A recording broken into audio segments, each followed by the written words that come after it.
Hey, salut à tous les potes, c'est Agüero. Aujourd'hui on se retrouve pour parler mercato avec vous, avec comme d'habitude plusieurs rumeurs à vous donner.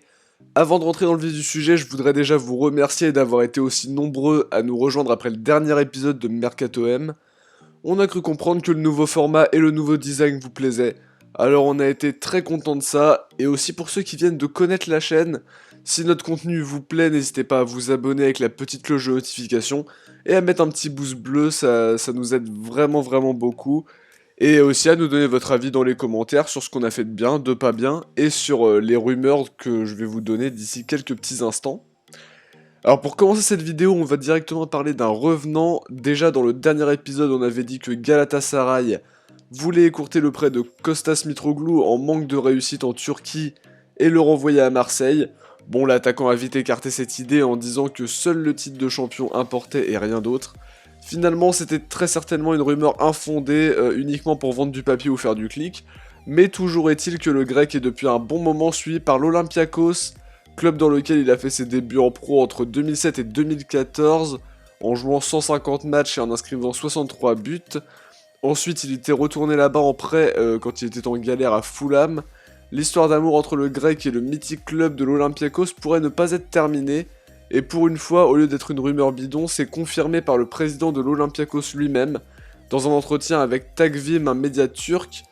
Il a clairement dit que Mitroglou intéressait l'Olympiakos parce que déjà les supporters l'adorent, et que c'est apparemment un joueur important pour eux, selon exactement ses mots. J'ai lu que la somme de 10 millions servait de base de négociation à l'OM pour ce dossier. A priori, il y a contact entre l'Olympiakos et l'agent de Mitroglou.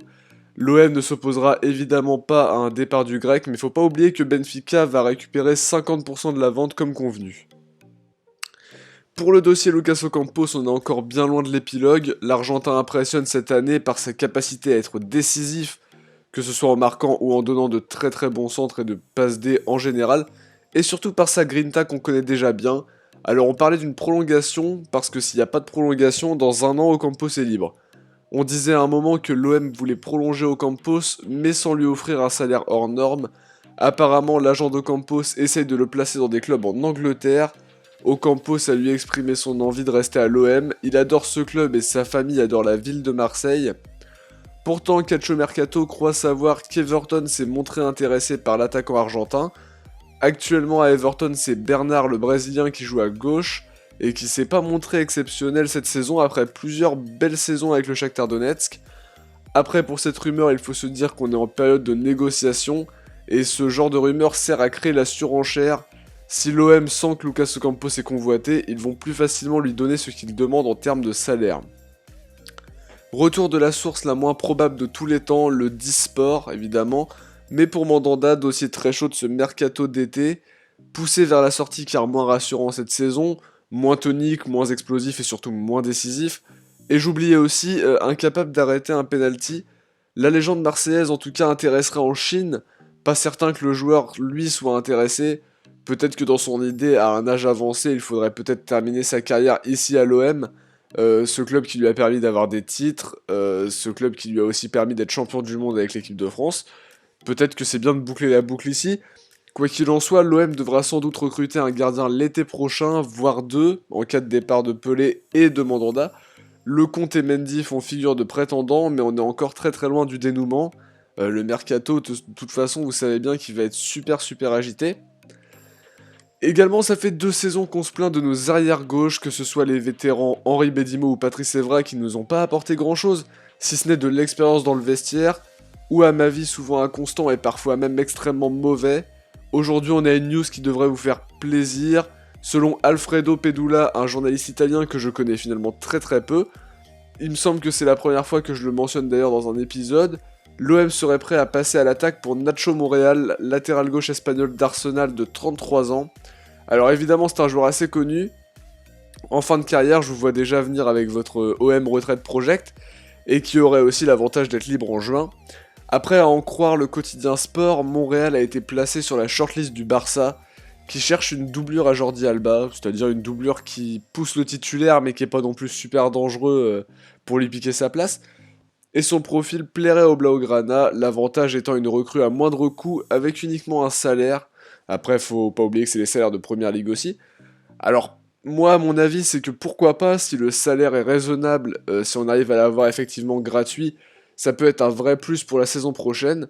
D'autant plus qu'il n'est pas totalement rouillé. Avec les Gunners, il a déjà joué 31 matchs, toutes compètes confondues, et est encore en lice en Europa League cette saison. On sait bien qu'à Marseille aussi, on a l'habitude d'aimer les petits joueurs, les petits cracks du foot qu'on aime bien révéler. Et après avoir recruté Brian Sanabria, comme dit précédemment sur la dernière vidéo Mercato M, selon 221 Radio, l'OM s'intéresse au jeune Yann Carlos Hurtado, jeune attaquant vénézuélien de 19 ans. Il joue actuellement en Argentine avec le club Gimnasia La Plata. Il a déjà marqué à 4 reprises cette saison, 24 matchs, 12 en tant que titulaire. Attention seulement à la concurrence de Newcastle, club très prestigieux aussi, et à celle de Boca Juniors, club emblématique d'Argentine qui pourrait attirer très fortement Hurtado, lui permettre de passer un cap et ensuite de partir dans un club encore plus huppé que Marseille, ça peut être aussi une idée. Pour mon avis, c'est un attaquant qui a l'air de savoir jouer au ballon, assez fin techniquement mais qui aurait besoin de s'améliorer pour avoir un vrai instinct de buteur, qui lui manque encore un petit peu d'après ce que je vois sur les vidéos. Mais pour le coup, à petit prix, ce serait vraiment pas mal du tout, je pense. Un pari pour l'avenir, mais si ça nous réussit, c'est vraiment l'idéal, quoi. Maintenant, on va faire un petit point sur les jeunes, en commençant directement avec le premier contrat pro d'Alexandre Filippono, pardon, excusez-moi, parce que c'est vrai qu'il y a eu un petit débat cette semaine où on se demandait, tout le monde pensait qu'il y avait un i, et apparemment c'est Alexandre Filippono, voilà. Donc j'ai fait la petite erreur, mais c'est bien, ça nous permet de corriger ça ensemble.